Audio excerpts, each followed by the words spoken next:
This mandate for leadership document, I got to say, it reads more like a political thriller than a policy paper. Yeah, right. This deep dive into how a conservative president might reshape the executive branch. It's got drama, intrigue, enough acronyms to make your head spin. What I found striking was just how seriously they take the challenge. I mean, this isn't about, like, fine-tuning, right? Right.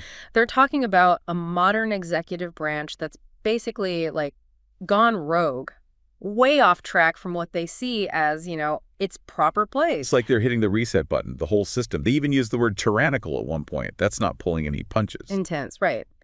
But it shows how crucial they believe it is for a conservative president to take back control, They see this power shift towards unelected agencies, and they want it back where they believe it belongs, in the president's hands. It's not about shrinking government, though, right? It's more like they want to wield that power differently, more strategically. About 100%.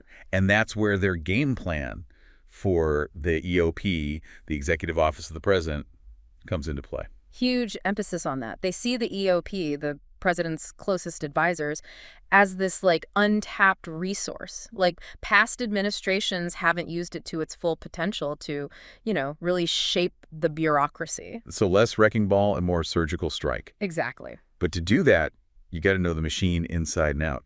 And the first lever they pull, the OMB, the Office of Management and Budget. Now, I always thought they were just the number crunchers. Yeah, the bean counters, right? Calculators glued to their hands. That's the image, for sure. But in this document, they argue that OMB is actually, like, the president's most powerful tool. Yeah. They call it air traffic control for policy.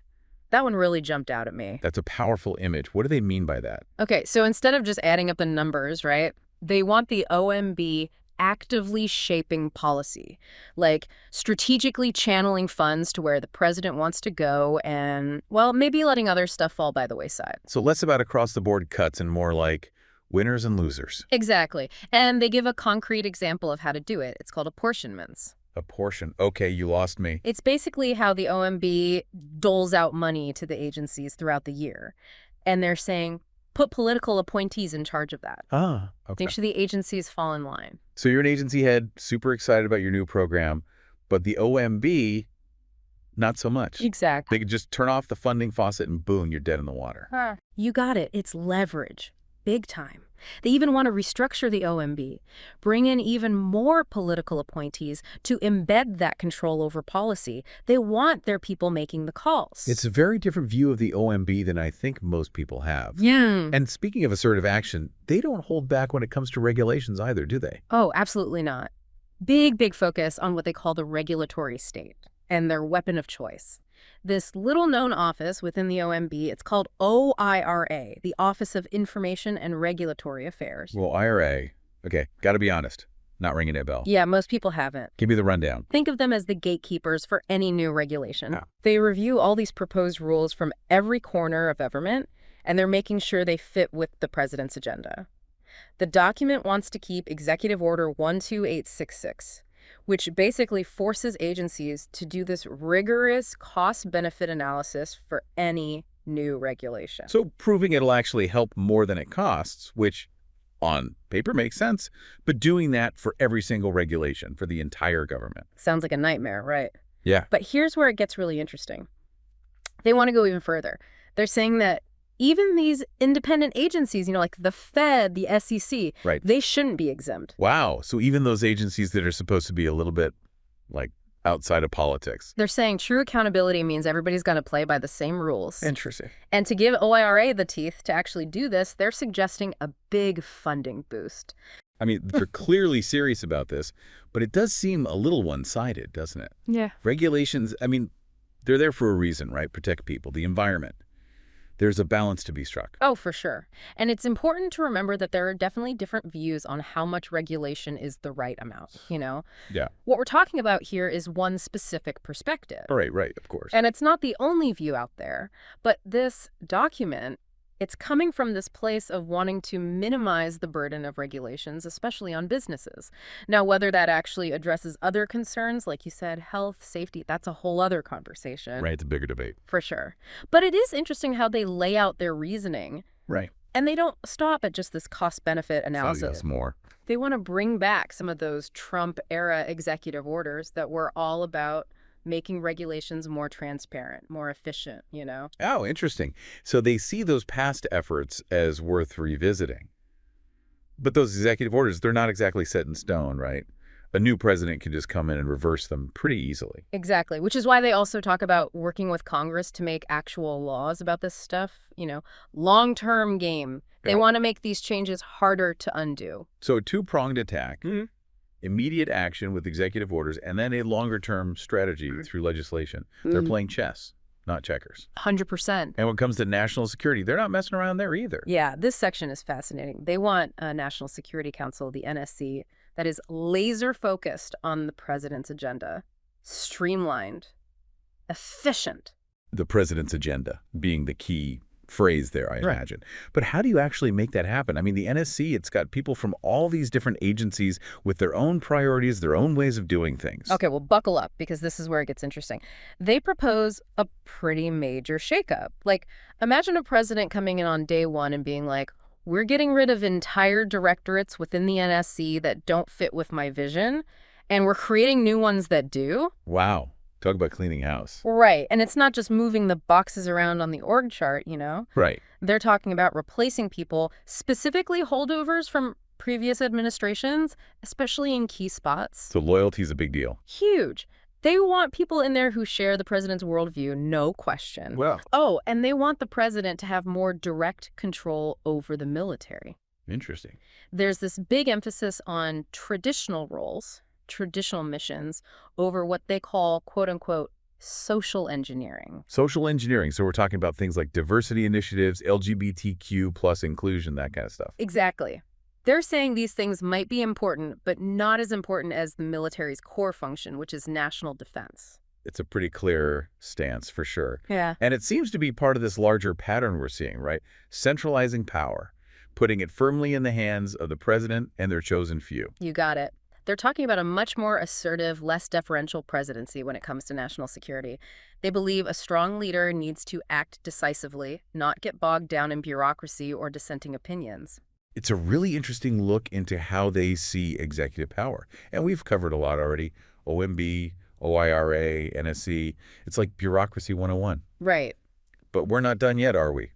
There's more to this executive branch puzzle. Oh, there's way more. We haven't even touched on what they want to do with the National Economic Council, the U.S. Trade Representative, or the very interesting role they see for the vice president. Oh, I guess we'll have to save that for part 2 of our deep dive. Sounds like a plan. It really is. Like, we're putting together this, like, intricate machine, right. seeing how each piece fits into this conservative vision for the executive branch. Yeah. And up next, we've got the National Economic Council, the NEC. The NEC, right? Yeah. The president's economic A-team. Exactly. Advising on everything from taxes to trade deals, the whole shebang. The whole 9 yards. What does this blueprint say about them? Big emphasis on coordination. Okay. They really hit hard on how the NEC can't just be off in its own little world, you know? They need to be joined at the hip with the rest of the EOP, the Council of Economic Advisors, the OMB, even the National Security Council. Interesting. They see economic policy as, like, totally intertwined with everything else. Makes sense, right? Yeah. Present united front. Exactly. But it's not all hand-holding and singing Kumbaya, right? Well, no. Do they actually get into the nitty-gritty of how the NEC should operate? They do, actually. Like, they're really insistent that the NEC needs people who get the regulatory process. Okay. Not that they need to be experts themselves, because that's OMB's job, remember? Right. But they need to be switched on to how regulations can impact the economy big time. It's like they say, no plan survives contact with the enemy, right? Right. Except here, the enemy is like unintended consequences. Exactly. The NEC's got to be thinking 10 steps ahead. Yep. See how a tweak to, say, environmental rules might ripple through the stock market or affect a trade deal, that kind of thing. You got it. They want them proactive, not reacting after the fact. Got it. And this actually links to another big relationship they focus on, the one between the NEC and the Council of Economic Advisors. The CEA, right. The data whizzes. Exactly. Remind me again what their main gig is. Think of them as the reality check. Okay. They're giving the president that constant feed of economic data, you know, forecasts, and really importantly, they analyze what policies are actually going to, like what the impact will be. So the NEC is cooking up the policy stew, and the CEA is making sure it's not going to make everyone sick. Love that analogy. Mm. And they're clear that it shouldn't just be a rubber stamp. They Right. want the CEA really digging into the numbers, making sure policy is based on solid data, not just ideology. Which makes sense, especially when you're talking about something as potentially volatile as the economy. Oh, for sure. Speaking of which, and speaking of potential economic headaches, let's talk trade. Okay. Specifically, the Office of the U.S. Trade Representative, the USTR. Ah, yes, the USTR. How do they see that office fitting into all of this? Well, they don't mince words about China, that's for sure. Yeah, this is where it gets interesting. The document basically says that China's trade practices are a direct threat, like a major wrench in the gears of the global system that needs to be dealt with. So a more, shall we say, assertive posture towards China. You did say that? Not exactly a surprise coming from a conservative perspective, but I'm curious, what does that actually look like in practice? Because tough talk only gets you so far in international trade, right? Absolutely. And that's why they go beyond just the rhetoric. They want to give the USTR the power to basically lead this global rebalancing of trade. Okay, I'm listening. It's about moving away from relying so much on China, you see. Right. And instead favoring democratic countries, free markets, that whole thing. So building a kind of like alliance of countries with shared values and then using that leverage to change China's behavior. That's the idea. Yeah. Fascinating. So less about striking deals with China one-on-one and more about strengthening ties with allies in Europe, Asia, elsewhere. 100%. But for that to work, they're saying the USTR can't just be some, like, sideline group of negotiators. Right, they need to have some teeth. Exactly. More funding, more top-tier people, folks who can go head-to-head with other agencies and really make the president's trade agenda a reality. So it's like they're saying to the USTR, hey, you're not just haggling over tariffs anymore. This is an ideological battle out there. That's a good way to put it. No pressure. Right. And they see the CEA playing a key role here, too, by the way. Oh, right, the CEA. Remember that big economic report of the president they put out every year? Vaguely, yeah. Lots of charts and graphs, as I recall. That's the one. Well, this document says it can be way more than just a boring technical document. Sure. They want the CEA to use it strategically to build up the credibility of the president's economic agenda on the world stage. So it's like, here's our economic plan, everyone. We've run the numbers, and trust us, it's going to be great. Exactly. They're saying that a strong economic case, backed up by all that data the CEA can provide, can be a really powerful tool in international negotiations. Especially when you're trying to get other countries on board with your vision. Exactly. Interesting. So we've got the NEC calling the shots, the USTR playing hardball on trade, and the CEA crunching numbers to win over hearts and minds globally. A lot of moving parts. That's a pretty potent economic game plan they've got laid out there. Yeah, they've clearly thought this through. But we're not quite done yet, right? There's one more area we need to touch on. Oh, that's right. We haven't even gotten to their ideas for science and technology policy. Oh, right, because no modern presidency is complete without a plan for science and technology, right? It's become pretty central. What do they have in store on that front? Well- Science and technology policy? Yeah. Not exactly the first thing that comes to mind when I think about, presidential power moves. Right. But this document seems to have some strong opinions on it. They definitely do. It's interesting. They really see a conservative president as having this, vital role to play, making sure science and technology are used responsibly, effectively, in a way that aligns with their values, Okay, color me intrigued. So paint me a picture. Which agencies are we talking about here, and what kind of changes are they proposing? Well, a big one is the Office of Science and Technology Policy, OSTP. They call it the President's Science Advisor. Right, right. They're weighing in on everything from climate change to AI. Yeah, it's a pretty broad portfolio. Huge. And this document, it argues that the OSTP has gotten a little too focused on, and I'm quoting here, social engineering. Social engineering. Okay. Yeah. Give me some examples so I know what we're talking about. Sure. They're talking about things like, initiatives to get more diversity in STEM fields, research focused on racial disparities in healthcare, that kind of thing. Got it. Areas where they think the focus should be on, scientific excellence, merit, not so much on social justice goals. So they're pushing back against what they see as an overly political approach to science. Exactly. They're all about keeping scientific inquiry, pure, Yeah. free from ideology, driven by data, objective analysis. And one thing they seem particularly worried about is what they call a bias towards certain conclusions, especially when it comes to climate change. Yeah, that's a hot topic if there ever was one, where science and politics, they get really messy, really fast. So what do they actually want to do about it?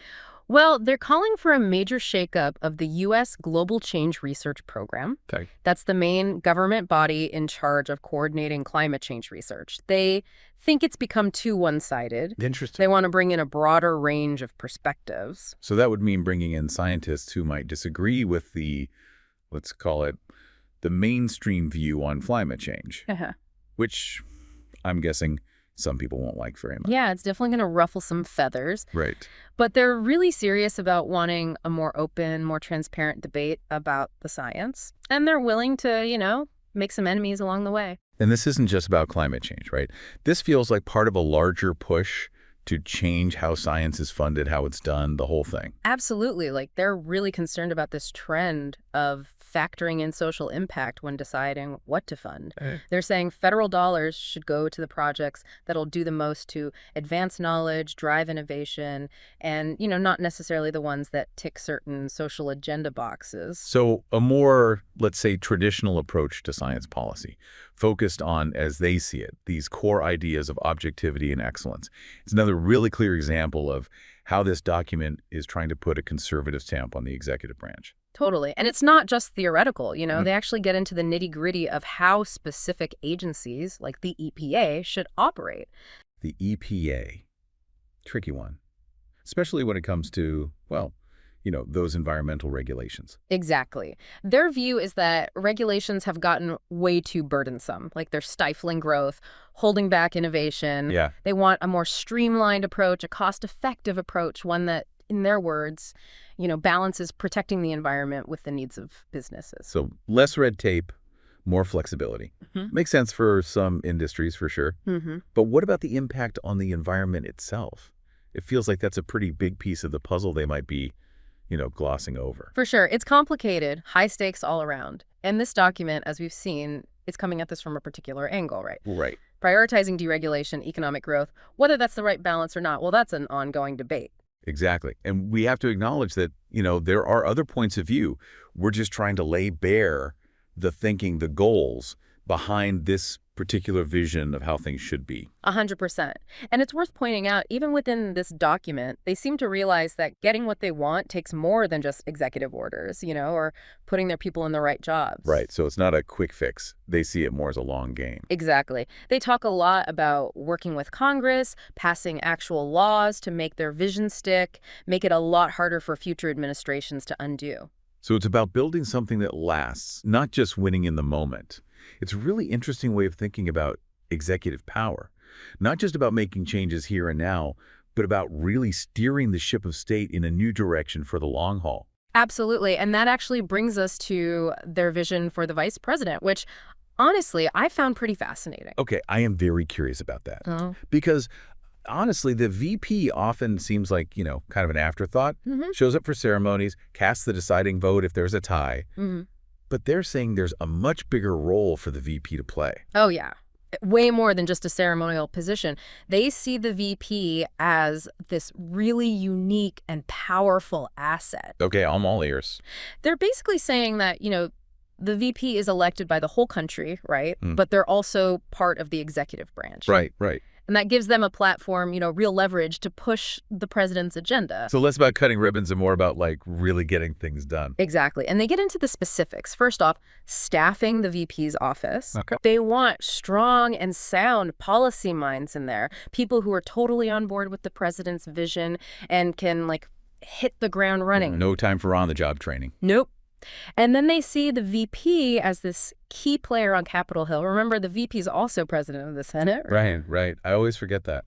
So they're in this perfect position to work with senators, build relationships, smooth things over when there are disagreements. The ultimate insider. Exactly. And it doesn't stop there. They also want the VP to be the point person on big policy initiatives, become the face of certain issues, really get out there and advocate for the president's agenda, build support.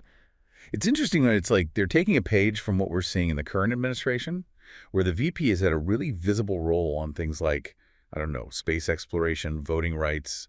Exactly. It's about using the VP strategically, making the most of their time, their political capital. It's a really different way of thinking about the vice presidency, taking it from this, like vague supporting role and making them a real power player. It's pretty fascinating, and it really highlights, I think, the main takeaway from this whole document, which is that they believe a conservative president has to be bold, has to be willing to use every single tool at their disposal to reshape things, to make the executive branch their own. It's been pretty wild going through this blueprint for executive power. Budgets, regulations, national security, even science policy. Whether you agree with everything they're saying or not, you got to admit, it's a really detailed, really thought-provoking look at how a conservative president might approach this massive, powerful institution. Totally. Yeah. And it reminds us that the presidency is about way more than just the person in the Oval Office. Right. It's this huge web of advisors, agencies, all these different groups pushing and pulling, trying to shape the direction of the country. And I think understanding how it all works, the different visions for how it should work, it's crucial for all of us, right? Couldn't agree more. And on that note, I'll leave you with a question to ponder. In a democracy like ours, one that's supposed to be about checks and balances, how much power should one person, the president, and their advisors actually have? There's no easy answer, but it's something worth thinking about, especially as we head into this election year.